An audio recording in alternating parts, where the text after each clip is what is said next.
A lot of the copywriting advice out there is heavily focused on how to write the headline, how to write the first piece of text that people see in an ad. And this is rightfully so, because that is what's going to get the most attention, and that is the minimum that somebody's going to read if they do read your ad. However, when you're doing copywriting, sometimes you hit a roadblock where you just don't know what to do after you've written the headline. So what we're going to do now is we're going to look at 10 ways to write the first paragraph. So what you do after the headline. And this comes to us from John Cables, the famous copywriter who published one of the most famous copywriting books all the way back in the 1950s. So we're going to start here with the first 5. We're going to give some examples, some modern examples mostly, and then we're going to move to the second 5 ways to start the first paragraph after the headline. All right, so the first 5 ways. Number 1, continue the thought in the headline. Pretty natural progression from the headline. Number 2 is to quote an authority, so an authority figure that the readers are going to trust, that the target customer is going to trust. 3, challenge the reader. Number 4, let the company speak, the manufacturer in most cases. And number 5, give away free info. So let's go through some demonstrations to see if we can think of what approach is being taken to the first paragraph. Okay, so here's an ad that I saw on Facebook that I thought had some really good copywriting, and we want to understand what approach is being taken to the follow-up paragraph. So it says, how I pay for my vacations. Is it really possible to partner with the world's largest retailers and sell profitable products without spending any money up front, without building a website, without storing inventory in a warehouse, without paying for traffic, or even without any tech or sales skills? Absolutely, especially if you meet these 3 qualifications. So, good piece of copywriting. Now, one of the difficult questions here is, what is actually the headline? Because technically, when you're doing the Facebook ad manager, this thing at the bottom is considered the headline.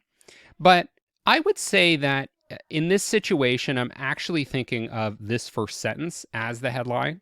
I think this is the one that probably got the most copywriting attention. So for this demonstration, let's assume that this is the headline and that these bullet points are the follow-up copy. So here are our 5 choices. Is the person, the copywriter, continuing the thought in the headline? Are they quoting an authority? Are they challenging the reader? Are they letting the company speak? Or are they giving away free info? Well, I would say what they're doing is they're continuing the thought in the headline. They're saying, is this really possible without spending any money up front? And then they're giving more details of situations that would require a lot of upfront investment. So it's a natural progression from the headline. Let's take a look at another example. So we have 2 ads here, both of which follow up the headline with a similar approach to the first paragraph. On the left here, we have, looks like an episode of the Shark Tank, or what you might know in other countries as the Dragon's Den. We have the headline. So we have some different choices here that we can choose as the headline. So it could be what is technically considered the headline, the title from Facebook's perspective, which is this. We could say that it's this lettering that's in green. We could say that it's the starting of the text, or we could say that it's this caption here. What I would say is that the most attention-grabbing thing here is the white on the green, and that this is actually the headline. This is the first thing that people are going to read. Every dragon made an offer. So now the question is, what's the first paragraph? Well, I would say it's occupational therapists have used weighted blankets for years to calm down restless, I assume, children, and then it'll go into more detail, et cetera, et cetera. Now we have another example from the book Making Ads Pay that uses a very similar approach to the first paragraph. And it says, nutrition authorities say that both adults and children miss many helpful benefits if they fail to eat a good breakfast. So one's talking about occupational therapists and the other's talking about nutrition authorities. So which approach is being used here? Is it continue the thought in the headline, quote an authority, challenge the reader, let the company speak, or give free info? The temptation here is to believe that what we're doing here is quoting an authority. We're quoting occupational therapists and we're quoting nutrition authorities. But it's not actually true, because these are not quotations. Really what we're doing here is we're giving away free information. We're educating the reader.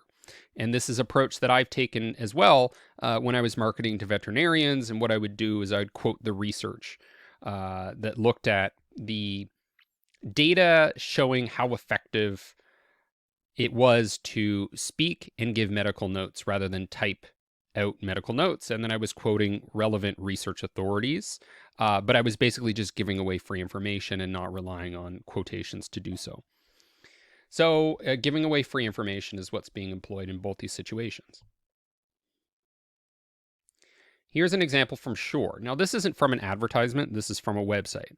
And I would say that generally with websites, you're kind of educating people about the product and focused on the middle of the funnel, where you're trying to give detailed information and you're not just focused on the brand. You're also not just focused on direct response solicitations. So we have the title here, hear the difference, and then we have the follow-up paragraph. Listen to the video and hear the MV7's voice isolation technology in action when compared to a laptop or smartphone's built-in mic. So what's happening here? Are we continuing the thought in the headline? Are we quoting an authority? Are we challenging the reader? Are we letting the company speak? Or are we giving away free info? What we're doing is we're continuing the thought in the headline. We're saying, hear the difference, and then we're elaborating on what that difference is. It's the MV7 voice isolation technology compared to laptop or smartphone built-in mic. And then we have the ability to toggle between what the recording sounds like on a smartphone mic versus the Shure MV7. Very simple default way to continue a headline is just to continue after a headline is to continue the thought in the first paragraph. Here is another example of an ad that I saw on Facebook. We're giving away $50,000 this season. Could this be any more exciting? We're giving away $50K in holiday bonuses this season if you know someone, etc., etc. Once again, we're just continuing the thought in the headline. This is going to be one of the most common approaches that you see to first paragraph copywriting. Okay, so now we're going to continue with the second 5 ways to write the first paragraph of your advertising, of your copywriting. Once again, this comes from John Caples, and we have a testimonial, product specs, editorial, the you approach, and lastly, a story.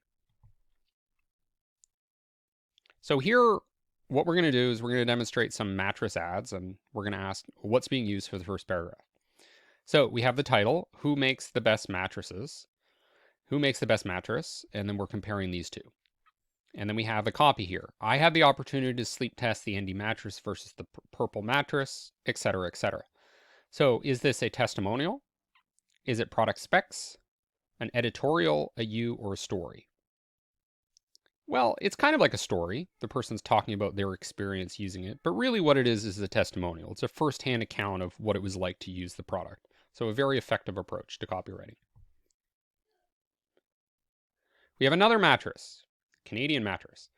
Canada's best mattress that's sweeping the nation. Is Douglas Canada's best mattress? Get yours and find out. And then there's a series of bullets that starts with ships in a box. So is this a testimonial? Is it product specs? Is it an editorial? Is it a you? Or is it a story? Well, there's a bit of excitement here, so you might be tempted to think this is an editorial or a story. But really, what it's relying on is bullet points of product specs. And that's what's being employed here, is just a list of product specs, number 7.